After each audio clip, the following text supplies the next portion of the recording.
Real quick before the video, I'm giving away a set of the Champions Amiibo. Links in the description if you're interested.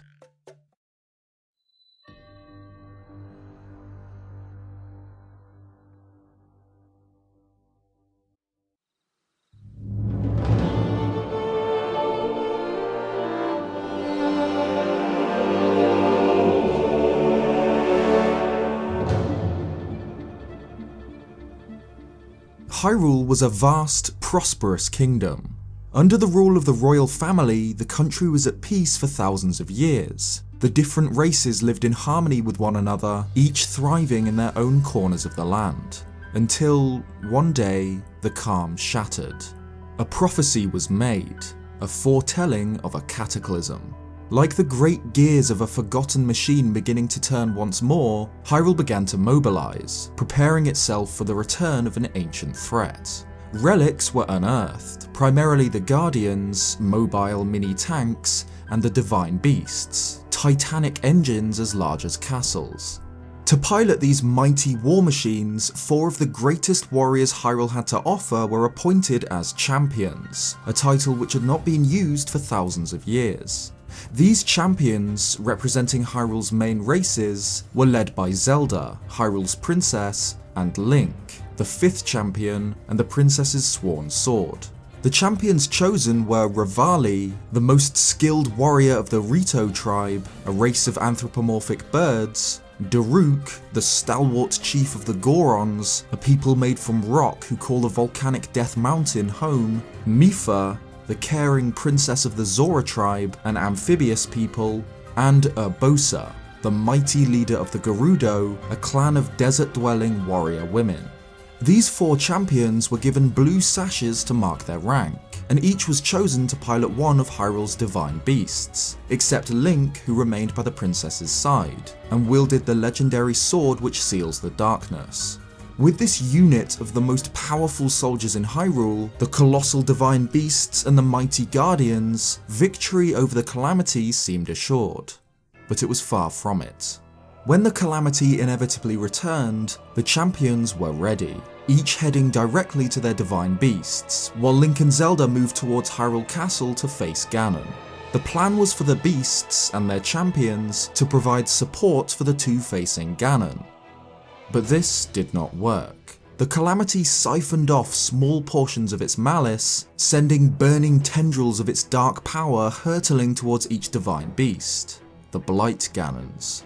Despite the incredible strength and skill of each champion, the Blights, extensions of the Calamity itself, were too powerful. Though they fought bravely, the warriors began to falter, and one by one they fell to the creatures, and the divine beasts were corrupted with malice, the souls of their pilots still trapped within. Age of Calamity offers us another telling of this struggle, however. In an alternate timeline, thanks to the presence of Terrako, a diminutive guardian with the ability to warp time, the champions didn't perish in their battles against the Blights. Instead, their successors from the future were brought back through time to aid in the fight. This bought the warriors enough time to be rescued, and the divine beasts remained under their control instead of falling to Ganon.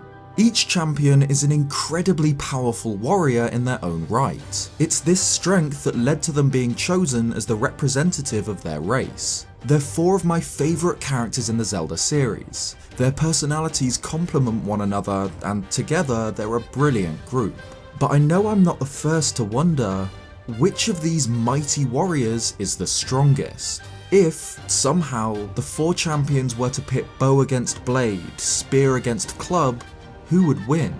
Previously, I've covered who I think is the strongest out of all incarnations of Link, and all appearances of Ganon. Check those videos out if you haven't already.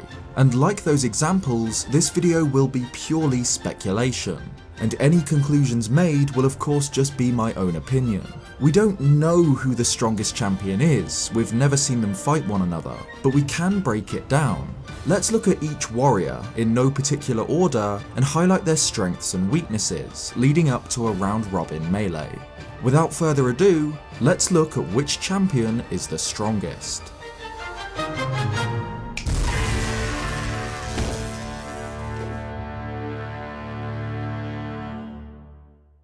One note I feel I should make is that I'm not going to take into account how good each champion is, gameplay wise, in Age of Calamity.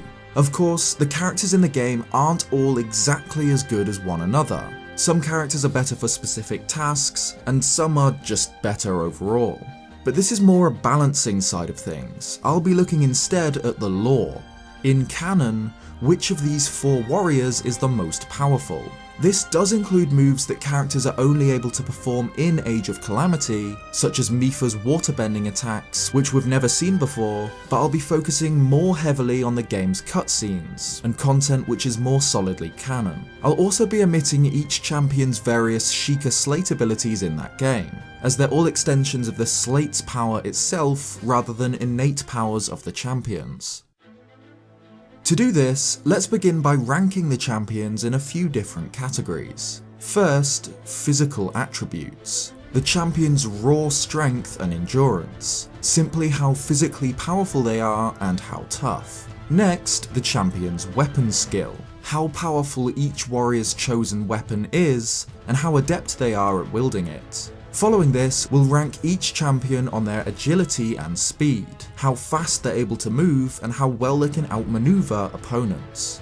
Next, intellect and personality. Often just as important in combat as sheer strength, the intelligence and personality of each champion should be taken into account when deciding who's the most powerful warrior overall. And finally, magical abilities. Not only how powerful each champion's signature ability is in combat, but how adept they are at magic overall. So, with our categories decided, let's, in no particular order, run through the 4 champions.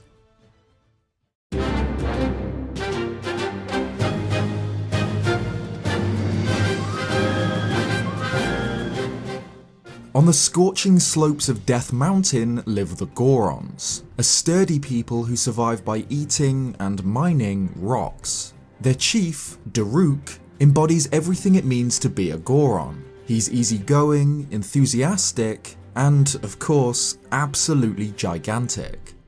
In terms of physical attributes, this is where Daruk truly shines above all other champions. Simply by virtue of being a Goron, his physical strength and physical endurance are second to none.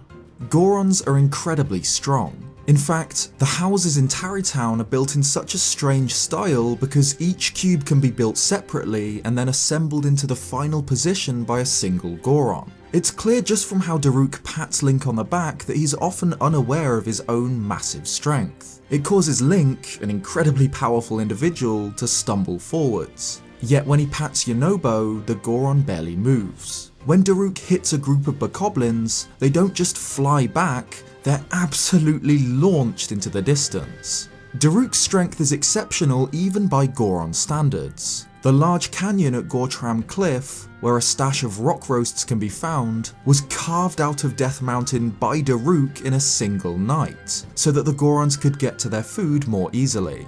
That's an entire canyon smashed into the rock in one night.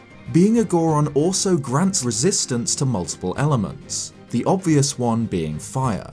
In the Oracle games, they've been shown to drink lava, and in Breath of the Wild they eat rock roasts, said to be dripping with incandescent lava and are said to relax in pools of the molten rock. They're of course able to withstand the burning heat of Death Mountain, an area so hot that it causes Link to burn alive if not wearing protective armour. It would make sense for water to be the natural weakness of a Goron, and this is half true. They can't swim and will instead sink to the bottom of bodies of water. However, they're able to breathe underwater, shown in Twilight Princess. Like Hylians, Gorons are quite resistant to electricity too. Rhaegar was recruited by Sidon as a potential wielder of the shock arrows to combat Varuta, but decided against the plan because Gorons are pretty heavy. They're not shown to be particularly frost resistant though, as multiple Gorons in Majora's Mask are frozen solid. Overall, Daruk absolutely earns a full 10 in the physical stat. The Goron chief is a tank. Even with his massive size, Daruk isn't clumsy. He's able to wield the Great Boulder Breaker, a colossal greatsword, in a single hand, and is able to swing it with surprising speed for its weight. This is a weapon that even Link requires 2 hands to swing, and even then, the hero's swings are relatively slow. However, while he's not inept with his weapon by any means, he's not as skilled as the others. His attacks consist of very simple swings, which, again, are monstrously powerful, but would be relatively easy to dodge for a skilled opponent. But by far the category in which Daruk struggles the most is agility and speed. Owing to his size, the Goron chief is very slow. At his fastest, when he's rolling, he's still incredibly cumbersome. Though Daruk is strong, he has to move a monumental amount of mass, meaning that he's by far the least agile of the champions, and could easily be outmaneuvered by any of them. In terms of intellect, Daruk doesn't shine. He's not unintelligent, but is by no means a master tactician or strategist. Gorons, as a whole, are more focused on the simpler parts of life. For them, that's eating and mining. This is clear from Daruk's journal. Unlike the other champions' diaries, he's unaware of what the divine beasts really are at first, reminiscing about the good old days when if a Goron couldn't eat a relic, they didn't bother with it.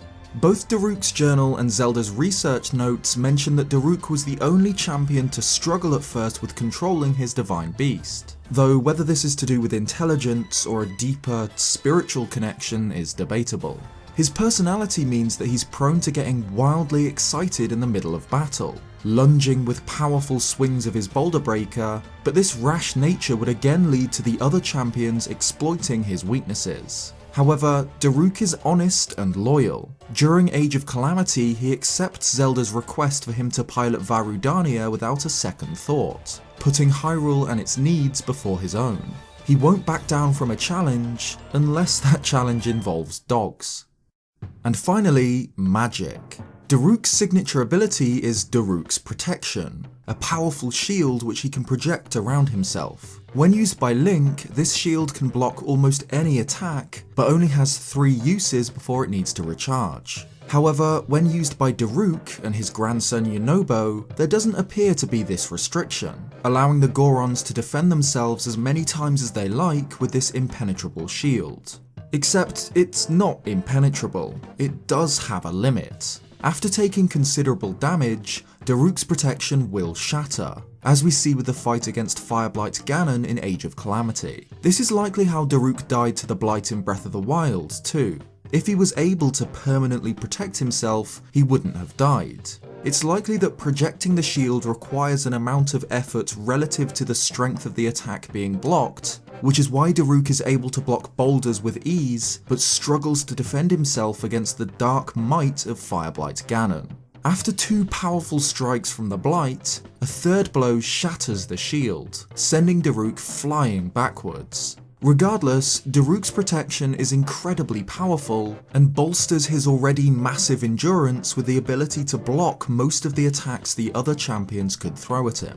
It can also be used offensively in some situations, similarly to how it acts as a parry in Breath of the Wild. Age of Calamity allows Daruk to incorporate his signature ability into some attacks, like his special attack, and during his battle against an enhanced Blight, he's actually able to throw back the beast with this technique, which is the only time we get to see one of the champions deal a significant blow to a Blight during these fights. This game also grants him a new magical attack, the ability to lift chunks of rock from the ground, superheating them into lava. Of course, being a Goron, Daruk is incredibly resistant to heat, and so can use these pillars of molten rock to his advantage, even turning them into ramps in some situations. At any point, too, he's able to detonate them, destroying the pillars in explosions of extreme heat and splintered stone. Overall, Daruk is a solid champion, only really lacking in speed and intellect. To compensate, however, Daruk boasts unmatched strength and durability, which is made even more effective by his ability of protection.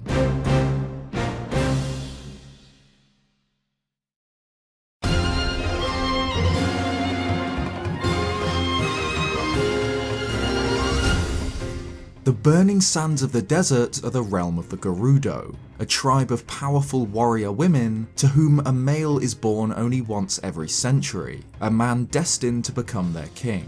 For whatever reason, this hasn't happened in living memory, so they're led instead by a woman, or Vai, Urbosa, the fierce chief of the Gerudo. Urbosa, being a Gerudo, is incredibly tall and muscular. Except for the hulking Daruk, she's the largest, physically strongest champion. She's incredibly protective, harbouring a particular affection for Princess Zelda as she was close friends with her late mother. In terms of physical strength and endurance, again, Urbosa is second only to Daruk, though is still significantly weaker and less durable than the Goron champion as, well, she's made of flesh, not living rock. With a single hand, she's able to parry the entire force of a diving strike by Suga, who leaps from a rock at the Gerudo. Though Suga's entire weight is behind his two swords, Urbosa meets them with her scimitar and throws him off without any considerable effort. Later, Suga is able to do the same back to her, but in the same swing he's able to knock back Link, who's incredibly physically powerful, showing that to overpower Urbosa, you need some unbelievable strength. Urbosa carries with her her trademark weapons, the Scimitar of the Seven, a powerful curved sword, and the Daybreaker shield, made from lightweight, durable gold. In Breath of the Wild, the scimitar is a brilliant blade. Like all champion weapons, it's among the most durable in the game, and for a one-handed sword, it's moderately powerful, though less so than comparable higher tier equipment like a Royal Broadsword. Daybreaker, on the other hand, is unbelievable. It's the most durable non-amiibo shield in the game, except of course for the Hylian shield, and has more stopping power than a mighty Lionel shield, losing out only to a few better shields. Urbosa doesn't waste these powerful tools either. She's incredibly skilled with them. It's said that when she swung her scimitar in battle, her movements resembled a beautiful dance, and it's clear from how effortlessly she dispatches a pair of Yiga foot soldiers that this wasn't exaggeration. She's able to pull off a parry, a technique requiring impeccable timing and incredible strength, and blocks the quick strikes of the assailant with perfect responses. For a time, she's able to keep up with the inhuman speed and strength of Age of Calamity's Thunderblight Ganon, going blow for blow with a shard of the Calamity itself. However, as the battle goes on, her strength begins to fail her, and without the intervention of Riju, she would have fallen. Despite her size, Urbosa is incredibly agile. She's able to avoid incoming attacks with ease, such as this precise dodge of an attack from a Yiga clansman. She's clearly far quicker than the lumbering Daruk, but is outshined here by Revali, who is able to fly, and Mipha, who can manipulate water even on land to allow her to move quickly. In terms of intellect and personality, Urbosa is level-headed, rational, and sharp. She's often the one to challenge Revali's cockiness, and often appears to act as leader of the champions in absence of Link or Zelda. Urbosa is perceptive too. She's able to identify two travelers as Yiga spies from a distance. Urbosa has many strengths. She's fast, strong and intelligent, but where she truly shines is her magical abilities. Her signature technique is Urbosa's Fury, which allows her to harness the power of lightning. This is, without a doubt, the single most powerful champion ability when it comes to combat. With a snap of her fingers, Urbosa can call down bolts of lightning with absolute precision, an arcane thunderstorm which evaporates almost anything in her path. Urbosa's Fury can be unleashed as a single, massive attack, such as in Breath of the Wild, where it electrocutes all enemies in Link's immediate vicinity, dealing 150 damage, and stuns those it doesn't kill. This single ability makes almost all of the game's bosses an absolute joke, as with the 3 uses available before it needs recharging, Link can stun the boss 3 times, allowing for huge follow-ups in addition to the base 450 damage dealt. But, as we see in Age of Calamity, this ability isn't limited to one massive storm. Urbosa is able to incorporate its lightning into her regular attacks. By fighting enemies, the Gerudo chief builds up her electricity meter, allowing her to unleash torrents of lightning. Additionally, her special moves all involve this technique, such as repeatedly striking a foe with lightning-infused attacks, before finishing, of course, with a snap of her fingers, and a final almighty surge of electricity. Aside from the 3-use cap seen in Breath of the Wild for Urbosa's Fury, we don't really see a limit to how much the Gerudo champion is able to use her signature ability. When used by Urbosa itself, the move requires no startup time. She's able to simply snap her fingers, and lightning is instantly summoned to strike her foe. With her Fury, Urbosa has an incredibly effective ranged attack option, able to reach opponents wherever they are, which, coupled with her impressive skills with the Scimitar of the Seven and Daybreaker, makes her a terrifyingly powerful all-round fighter. Overall, Urbosa is a powerhouse. She's fast, strong and skilled, making her an absolute killing machine in close combat, but as she can call down lightning instantly, she might be even more dangerous at a distance.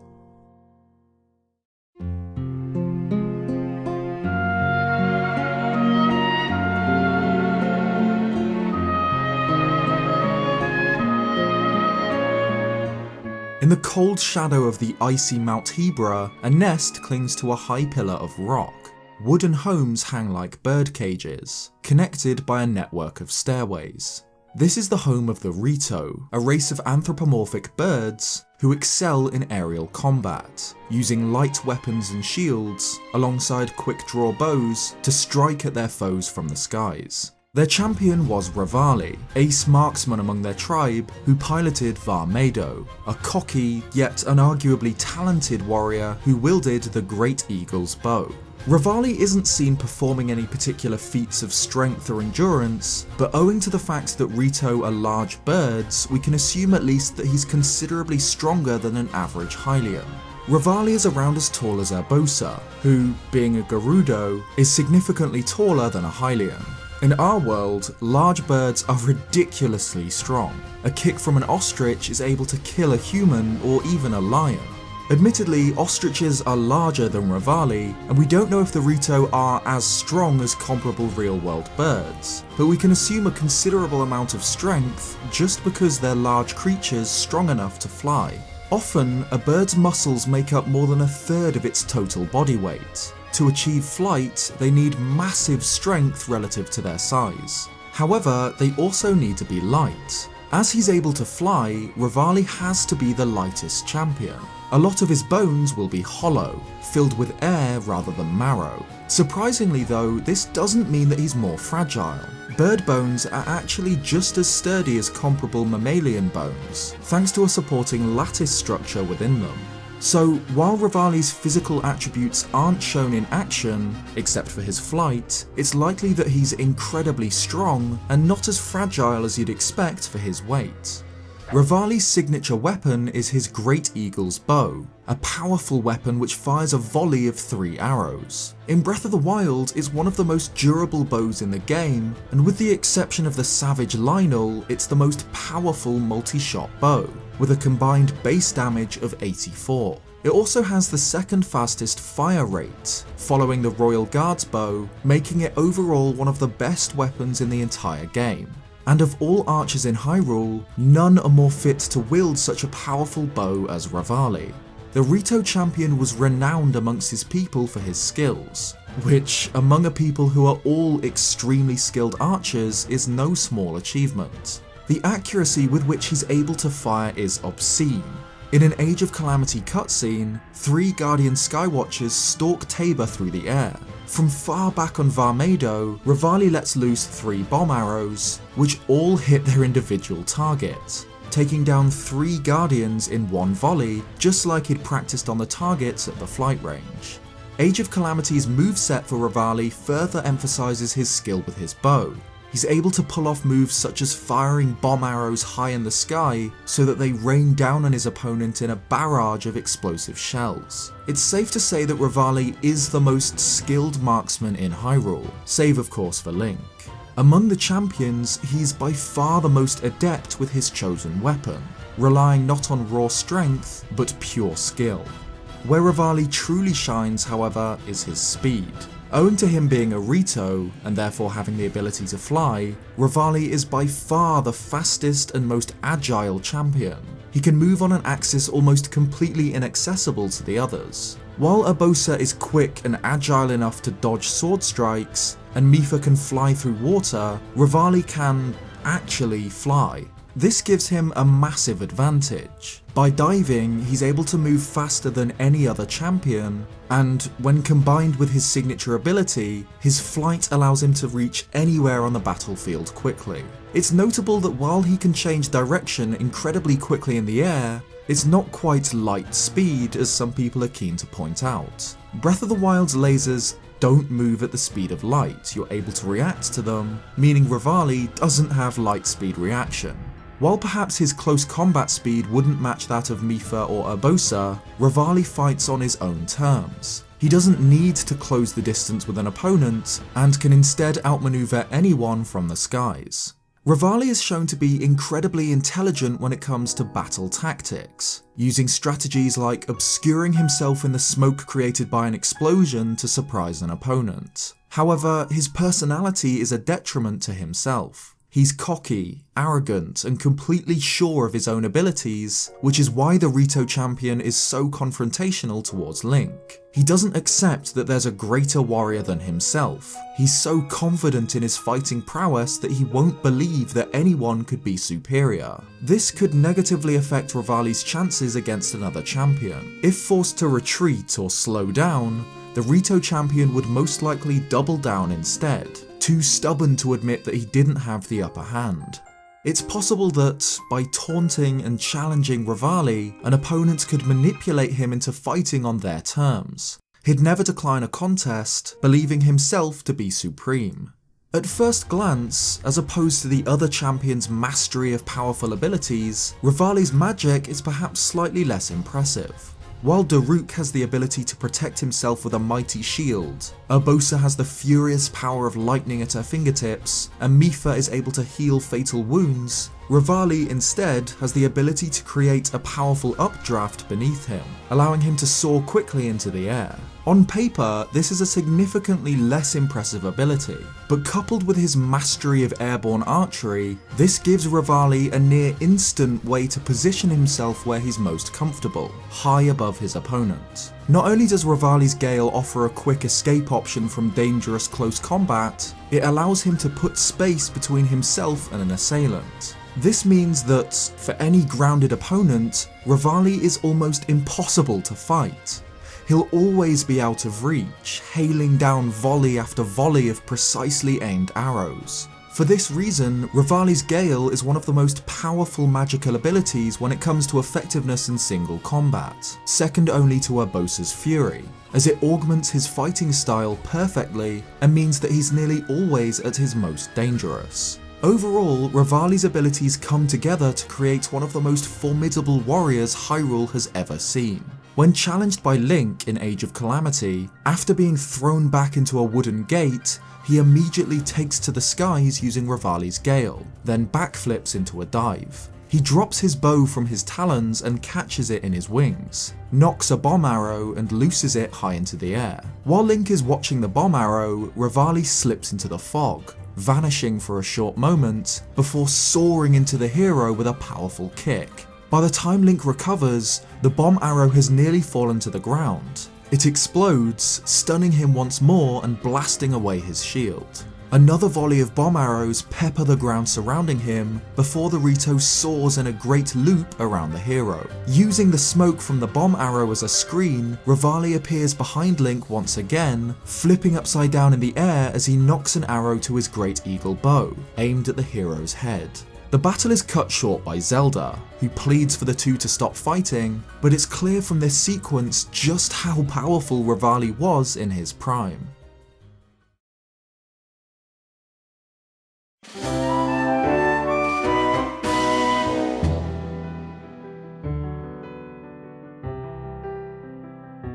The long-lived Zora tribe reside in their domain, a valley of steep cliffs and waterfalls, at the heart of which lies their shining city.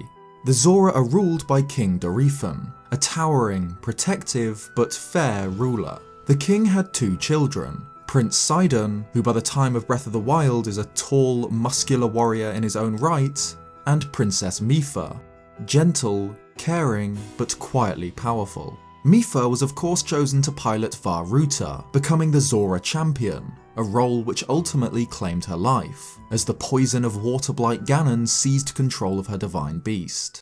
Physically, Mipha is by far the smallest champion. While Zora males appear to be able to grow to gigantic sizes, like the towering Prince Sidon or the truly massive King Darufan, the females are significantly smaller, and Mipha is dwarfed by her fellow champions. While we don't see any particular feats of strength from her, meaning it's hard to judge her physical attributes, it's safe to assume that she's less strong than Daruk, a hulking Goron, Urbosa, a tall, muscular Gerudo, and even Revali, a great bird. Additionally, one significant shortcoming of Mipha's is one shared by all Zora: a crippling weakness to electricity. The presence of water increases the potency of electrical attacks, such as the massive effect a shock arrow has when loosing into a body of water or when it's raining.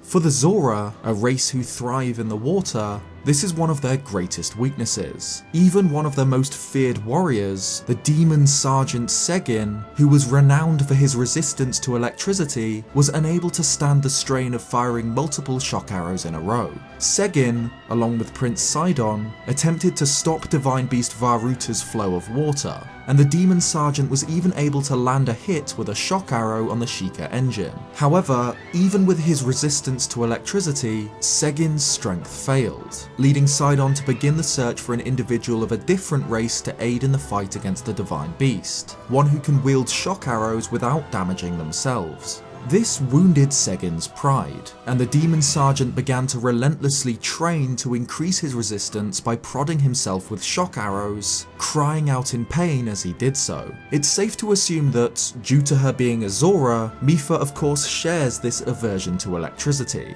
meaning that she's the only champion with this extreme weakness to an element, giving her a significant disadvantage. Mipha's weapon of choice is the Light Scale Trident, a masterfully crafted spear forged specifically for the Zora champion. In terms of durability, this trident is the absolute best weapon in the entire game, save of course for the Master Sword, which can't break, and, for whatever reason, Kilton's spring-loaded hammer. While it outshines the other champion weapons in durability, its damage leaves a little to be desired. It's weaker even than a flame spear. However, Mipha was known to wield this trident with incredible skill. Her spearmanship was known to be in a class of its own, putting her among the very best in Hyrule. What she lacks in strength and raw power, she makes up for in finesse and skill. The range of Mipha's spear gives her some advantages over all champions in close combat, save for Daruk, who likely still has the longest reach. Urbosa in particular, should she choose to engage Mipha in close combat, may struggle to get around the fast, long strikes of the Light Scale Trident, wielded by one of the most skilled spearmasters in Hyrule. Being a female Zora, Mipha is light and quick, able to flip and spin around opponents with ease. Outside of Revali, Mipha's speed and agility is unrivaled. Not only is she seen to scale waterfalls, swimming with such speed and skill that she's able to swim upward through falling water, a feat which should be near enough physically impossible, she leaps out of this water into a great flip, landing lightly on her feet. It's not just during cutscenes that Mipha's agility is highlighted either. In Age of Calamity, she's incredibly quick, able to manipulate water even when on land, so that she can take advantage of her swimming ability even when out of water. This allows her to skim the ground to move quickly, or even to summon mini fountains with which to launch into the air. Again, Mipha's speed and agility still aren't as impressive as those of Revali, but she clearly outshines every other champion in this category, even without including her moveset in Age of Calamity. Mipha is reserved, humble, and bright. It's clear from her diary that she's intelligent, and Zelda's research notes mention that, of all the champions, Mipha was the fastest to learn how to control her divine beast. Like with Daruk though, it's unclear whether this reflects intelligence or an undefined strength of spirit. In terms of personality, Mipha is passionate but shy, though she can be stubborn. At one point, a young Link travelled to Ploymus Mountain to slay the Lynel, along with Mipha. Link told the princess to turn back, but Mipha stayed by his side, risking her life to stand by the hero. This stubbornness here stems of course from her affection towards Link, and would likely not come into play against the other champions, though it's notable that while she appears timid, she has a strong personality. Mipha's signature ability is Mipha's Grace, the power to heal wounds. This power can be used in small ways, such as healing minor cuts and bruises, but can also be used to bring someone back from the brink of death, like in Breath of the Wild, where Mipha's Grace will revive Link if he falls, filling his heart containers fully and adding 5 extra for good measure. The ability to heal is obviously an exceptionally powerful magical ability. For a while, it was unclear if this ability extended to herself, however, or if it was only usable on others. But in Age of Calamity, her special attack is her healing herself. She brings her palm to her chest, and we see the blue glow of Mipha's Grace before she recovers lost hearts. This ability surely renders Mipha invincible, right? If she can simply heal any and all damage thrown her way by another champion, she could win a war of attrition, wearing her opponents down as she continues to heal herself. However, this ability can't be used forever. It must have a limit. Mipha died in the battle against Waterblight Ganon in Breath of the Wild, and would have died in Age of Calamity 2 were it not for Sidon's intervention. Clearly, she's unable to heal against substantial amounts of damage. Perhaps, like with Daruk's protection, healing takes a considerable effort relative to the amount of damage suffered. Against a powerful foe, like a Blight, or even another champion, Mipha isn't able to heal indefinitely, though the ability to mitigate some damage taken helps bolster her low physical endurance. But Mipha's Grace isn't her only powerful magical ability.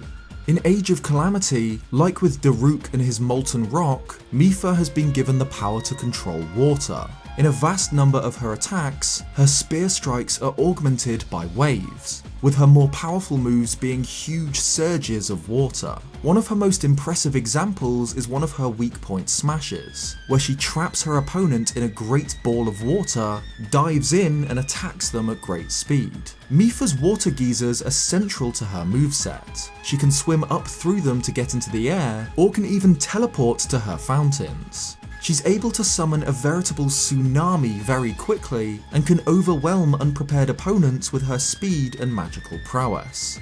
Overall, Mipha is a surprisingly strong champion. While appearing frail and weak, she's intelligent and strong of spirit, and one of the greatest spear masters in Hyrule to boot. Coupled with her ability to heal herself, and the ability to manipulate water into torrential attacks, this makes Mipha a force to be reckoned with. So finally, we have the stats of our champions ranked. Again, these are only my opinions. A lot of this is based on small snippets from cutscenes or ambiguously canon Age of Calamity abilities. We have the sturdy, monstrously strong Daruk, the powerful, fierce Urbosa, the elegant, quick Mipha, and the agile, deadly Revali. In terms of the stats I've given to them, Revali is currently on top, boasting massive weapon skill and agility ratings, with decent physical strength and magical abilities to round it off. But the battle's not over. Let's find out how they fare against each other. To pit these 4 legendary warriors against one another, we can put them in a round robin. 6 individual battles, every champion against every champion. Let's get into it.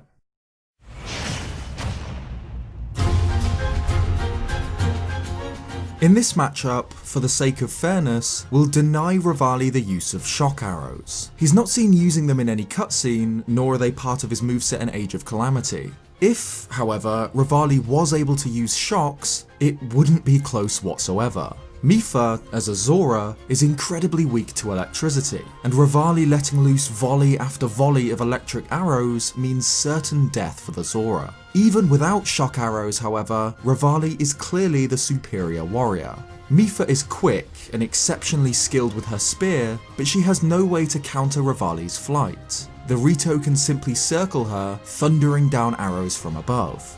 Mipha is able to get into the air very quickly using her fountains, but she's still relatively close to the ground, far below Revali. Mipha's only real chance here would be a 1 in a million spear throw to take Revali out of the air, but overall this is an easy win for the Rito champion. Once he lands a hit with an arrow, even if Mipha is able to heal herself, it won't be long before he deals another fatal blow. It doesn't matter what Mipha does, she lacks a way to defend herself against the threat from above.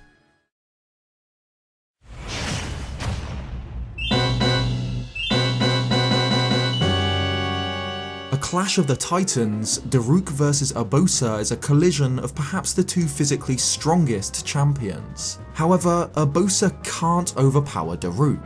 She must instead outmaneuver him and avoid the swings of his mighty boulder breaker. A single hit from the massive stone club threatens to shatter Daybreaker and possibly kill Urbosa outright, even though she has the best chance of anyone at surviving a hit from Daruk. When Urbosa strikes back, Daruk is able to protect himself with Daruk's protection, rendering him completely invincible against the swings of Urbosa's scimitar.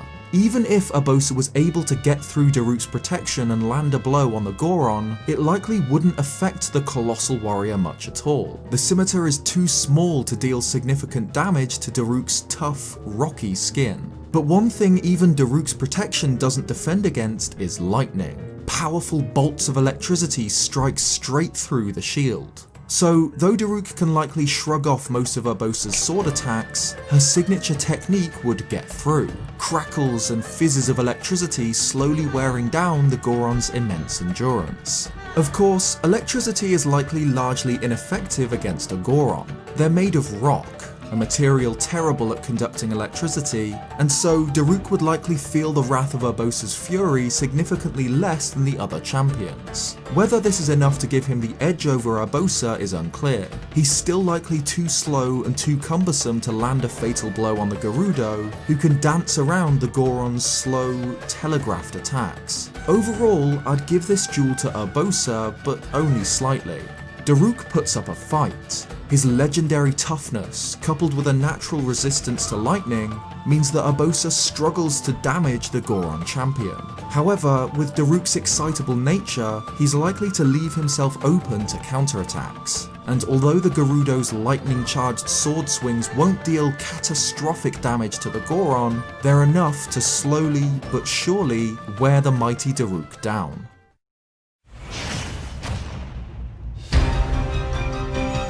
Here, Daruk's monstrous strength is highlighted even further, contrasted with a significantly weaker Zora princess. Although Mipha is extremely fast, she doesn't really have a way of damaging Daruk. Even using powerful water spells would likely be ineffective, as while Gorons can't swim, they can breathe underwater indefinitely, as seen in Twilight Princess. Mipha's water would extinguish any lava pillars summoned by Daruk, but the Goron doesn't need to use them. He'd be able to shield himself from anything thrown at him by the Zora, and swing back with his massive boulder breaker. The range of the light scale trident is its greatest asset, but this is less apparent against Daruk, who has a huge reach with his long arms and huge weapon. As the weakest of the champions physically, Mipha struggles to damage Daruk at all, while he constantly threatens to blend the princess into a paste with any hit he lands. Like with other matchups, Mipha has the option to heal, but it doesn't help her fundamental weaknesses. She can't heal indefinitely and can't keep taking fatal wounds forever. Eventually, Daruk comes out on top. The difference in strength is just too extreme.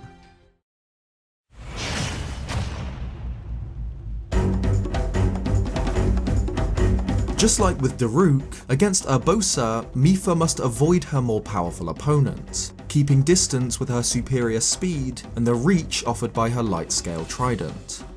Except, this matchup isn't even a real fight. Regardless of any of Mipha's attributes, her weakness to lightning means that Urbosa is completely untouchable. Simple electrically charged sword swings would deal massive damage to the Zora, and larger bolts of lightning summoned by a snap of the Gerudo's fingers would likely kill Mipha outright. If the princess opted to use any of her water-based attacks, Urbosa's fury would only become more effective, the potency of the electric attacks enhanced by the water.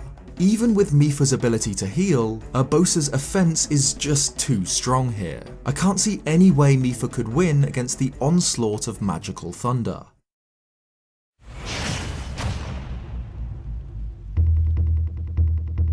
Daruk and Revali are polar opposites. Daruk is friendly and loyal, slow and powerful, while Revali is arrogant and selfish, fast and agile. Of course, in close quarter combat, Daruk's massive boulder breaker would smash Revali to pieces, shattering any defense the Rito could put up against it and mangling the bird into the dirt. So instead, Revali would keep his distance and attack Daruk from the air. With Revali high above Daruk, the Goron champion is in trouble. He has absolutely no way of reaching the Rito, who can rain down both regular and bomb arrows on Daruk, the latter of which cause explosions especially damaging to a warrior made of living rock.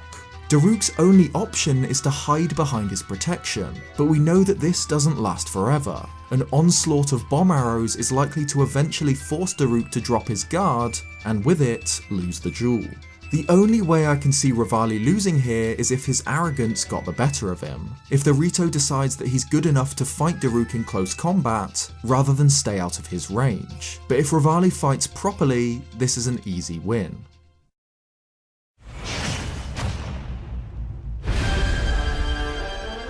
With both Urbosa and Revali boasting 2 wins, both remaining undefeated against the other champions, it's time for the 2 strongest of the 4 to pit blade against bow, lightning against wind.